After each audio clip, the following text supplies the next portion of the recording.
దయాకర్ గారు ఇప్పుడు నేను నేను ఒకటి చెప్తాను. పార్లమెంట్ ఎలక్షన్ తర్వాత అసలు బీఆర్ఎస్ పరిస్థితి ఏందని అనుకున్నారు. మీ పార్టీలో కూడా 10 మంది ఎమ్మెల్యేలు వచ్చి జంప్ అయిపోయినారు పార్లమెంటు ఎన్నికల తర్వాత. కానీ వాళ్ళు ఎగ్జాక్ట్లీ సంవత్సరం తర్వాత చూస్తే పరిస్థితి అయితే ఆ విధంగా లేదు, గ్రౌండ్ రియాలిటీ ఆ విధంగా లేదు. కొన్ని సెక్షన్స్ మళ్ళీ కేసీఆర్ సీఎం కావాలని కోరుకుంటే పరిస్థితి కూడా ఉంది. అంటే నేను చెప్తుంది ఏంటంటే 17% ఓటు బ్యాంక్ పడిపోయిన తర్వాత ఇవాళ ఎగ్జాక్ట్లీ సంవత్సరం తర్వాత చూస్తే గ్రౌండ్ రియాలిటీ చేంజ్ అయినట్టుగా అనిపిస్తుంది. అయితే కేసీఆర్ నేనైతే అనుకున్నా ఈ 14 మంది 14 మంది మిగులుతారా లేదా, 40 మందిలో 26 మంది మీ వైపు వచ్చి 14 మంది మిగులుతారా లేదా అనుకునే సిచ్యువేషన్ నుంచి ఇవాళ పోయిన ఎమ్మెల్యేలు 10 మంది కూడా మళ్ళీ రిటర్న్ వద్దామని చూస్తున్నారు. దాన నాగేందరు, గూడెం మైపాల్ రెడ్డి.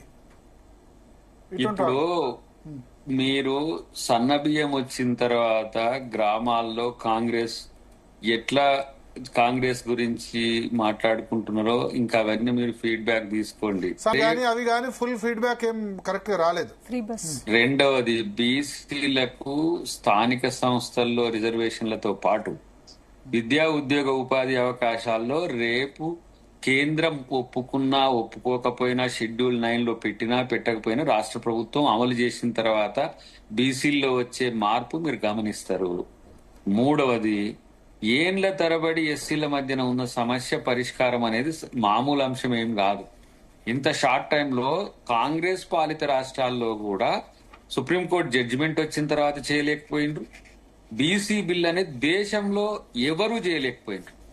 ఇలా first ever in India Revanth Reddy గారు నేను మొన్న ఢిల్లీ మీటింగ్ లో నేను ప్రత్యక్షంగా ఉన్నా కదా, తెలంగాణ మూవ్మెంట్ లో ఉన్నంత జోష్ నాకు ఆ బీసీ బిల్ కు సంబంధించిన అంశంలో కనబడిన పరిస్థితి. కాబట్టి ఏమంటే పైన అంశాలు, ఈ ఆర్టిఫిషియల్ ఇంటెలిజెన్స్ బొమ్మలు, ఈ ట్రోల్స్, లేకపోతే ఈ సోషల్ మీడియా ఇన్ఫ్లుయెన్సర్స్, ఓ సెక్షన్ ఆఫ్ మీడియా చేస్తున్న హంగామా, ఇవన్నీ కూడా ఒక సీన్ క్రియేషన్ చేసిన రచ్చబండ మీద ప్రజలు చేసుకునే చర్చనే ప్రామాణికంగా ఉంటది. అక్కడి నుంచి ఇంటెలిజెన్స్ రిపోర్ట్ కూడా వస్తుంది ఏ అంశాల్లో డెఫినెట్లీ. ఒకసారి సన్న బియ్యానికి సంబంధించి బీసీలకు సంబంధించి రావట్లేదు ఉన్న మీ ఎమ్మెల్యేలు ఎందుకు వ్యతిరేకంగా మాట్లాడుతున్నారు? ఇప్పుడు వాళ్ళ ఎమ్మెల్యేలు మాకు అనుకూలంగా మాట్లాడవచ్చు, మా ఎమ్మెల్యేలు వాళ్ళ ఎమ్మెల్యేలు ఎవరు అనుకూలంగా మాట్లాడలేదు నాకు తెలిసి. ఇప్పుడు ఉన్న 29 మందిలో మీరు చూడండి తెలుస్తుంది. ఇప్పుడు నేను వాళ్ళ పేర్లు చెప్పి మళ్ళీ ఎందుకు అనుడు. కానీ ఇక్కడ సమస్య ఏంటంటే మా ముఖ్యమంత్రి గారు కూడా సిఎల్పిలో మా ఎమ్మెల్యేలకు సంబంధించి ఇంత మంచి ఆయుధాలు ఇచ్చినాం, వీటిని ప్రచారం చేయండి, వీటిని జనాల్లోకి తీసుకుపోయండి అని చెప్పాల్సిన పరిస్థితి వచ్చింది కదా. మొన్న ఫస్ట్ నేను పోయినా కదా, సిఎల్పి ఫస్ట్ టైం పోయినా కదా, అక్కడ ఏ పరిస్థితులు ఉన్నాయి, ఎంత పాజిటివ్ గా ఎమ్మెల్యేల పట్ల ఉండరు అనేది నాకు తెలుసు. ఆడ మాట్లాడింది ఏంటి, బయట వచ్చింది ఏంటనే అదొక విషయం. కానీ ఇక్కడ గుర్తు పెట్టుకోండి, ఇప్పుడు మొన్న బట్టి గారు చెప్పిన వరుస పథకాలకు సంబంధించి 500 గ్యాస్ బండ సబ్సిడీ, 200 యూనిట్లు, తర్వాత నిన్న ఒక కామెంట్ చేసింది మనోడు, ఇంట్రెస్టింగ్ అనిపించింది. ఆ జుట్లు పట్టుకొని కొట్టుకుంటానికి ఫ్రీ బస్సు ఉపయోగపడుతుంది కానీ ఏమిటి పనికి వస్తున్నాయని. ఇంకా గిది ఆయన అవగాహన.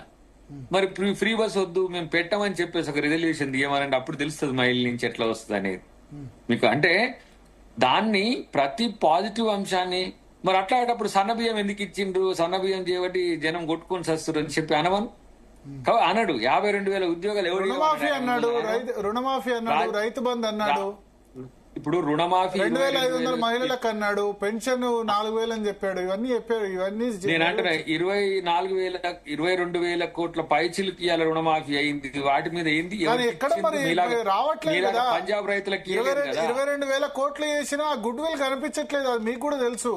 అంటే వాళ్ళు చేసేదాన్ని మనం ఎందుకు పట్టించుకోవాలి? పంజాబ్ రైతులకేమి ఇయ్యలే, మనం కర్ణాటక రైతులకేమి ఇయ్యలే, తెలంగాణ పైసలు తీసుకుపోయి మహారాష్ట్ర రైతులకేమి ఇయ్యలే. అంటే ఇంట్లోనికి వదిలేసి ఈడ రైతులు చేస్తుంటే ఈడ కల్లోలం ఉంటే కూడా పోయి బయట రైతులకు మనం ఏం చేయలే, మన రైతులకే చేసినాం. మరి ఎవరికి ఇచ్చినాం చెప్పి 22,000 కోట్ల రూపాయలు తెలంగాణ రైతులకి ఏమని ఇయ్యలేదని చెప్పి ప్రూవ్ చేయగలుగుతారా? వాళ్ళు ఇచ్చిన భరోసాకు రైతు బంధుకు సంబంధించి మనం కూడా ఇచ్చినాం కదా, వాళ్ళు ఇచ్చిన హామీలవి కూడా. రైతు భరోసా కూడా ఈ పరిస్థితుల్లో తెచ్చి మనం ఇచ్చినాం కదా. 45,000 కోట్ల రూపాయల నగదును ఒక్క ఆర్థిక సంవత్సరంలో ఏ రాష్ట్ర ప్రభుత్వం ఈ దేశంలో ఇచ్చిందో రైతుల కోసం చెప్పమనండి. కాకపోతే వీళ్ళలాగా అబద్ధాలు చెప్పుకోలేము కదా, అసలు ఉన్నాయే చెప్పుకోవడానికి సమస్య అవుతుంది. ఇప్పుడు రాజీవ్ యువ వికాసం మీద ఒక మీరు ఫీడ్బ్యాక్ తీసుకోండి, యువతుల్లో ఎట్లా ఉందో ఆ ఫీడ్బ్యాక్. ఇలా 52,000 ఉద్యోగాలు ఇచ్చిన దానికి జనం ఎంతమందికి ఉద్యోగాలు వచ్చినాయి, 30,000 నోటిఫికేషన్స్ చేసినాము. ఇలా ఎక్కడైనా పేపర్ లీక్ లో ఏమైనా కష్టాలు ఉన్నాయా, వీళ్ళు కొట్టాడొద్దంటే ఆపినవి ఉన్నాయి తప్పితే మనం వేయకుంటే ఉన్నాయేంటి. దాదాపు ఒక్క సంవత్సరంలోనే 56,000 ఉద్యోగాలు వచ్చినాయంటే మరి మీరు మొత్తం 9 సంవత్సరాల్లో మీరు చేసిన ఎన్ని, మీరు చేసిన రుణమాఫీ ఎంత? 9 సంవత్సరాల్లో మీరు చేసింది 18,000 కోట్లు. ఒక్క సంవత్సరంలో మేము దాదాపు ఇలా 22,000 కోట్ల పైచిలకి ఈ రోజు మేము రుణమాఫీ చేసినాం.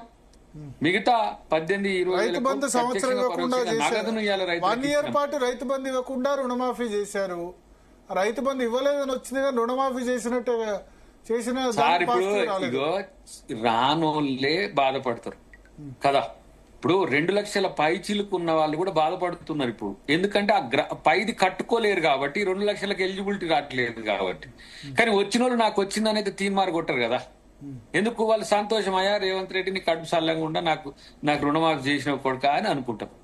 కానీ రానోళ్ళదైతే కడుపు బాధ ఉంటుంది, అది మీకు కనపడుతుంది కదా. మనం కూడా ఎవరి గురించి మాట్లాడతాం, ప్రతిపక్షాలు కూడా ఎవరి గురించి మాట్లాడతారు, వచ్చిన కడుపు నిండిన వాళ్ళది కాదు కదా, కొంత కడుపు ఎండిన వాళ్ళ గురించి మాట్లాడతారు. ఇప్పుడు అదే ఉంది. ఇప్పుడు 4,000 రూపాయలు మన ఏంటిది దాన్ని మన ఏంది పెన్షన్ కి సంబంధించి, 6,000 దివ్యాంగులకు సంబంధించి, 2,500 మహిళలకు సంబంధించి ఇది గుర్తొచ్చినాయి కాకాకు. మరి నేను 7 లక్షల కోట్లు అప్పు చేసి వీళ్ళు 42,000 కోట్లు ప్రయాణం వడ్డీ కడుతుండ్రని చెప్పి ఏమన్నా ఆశ ఉందా?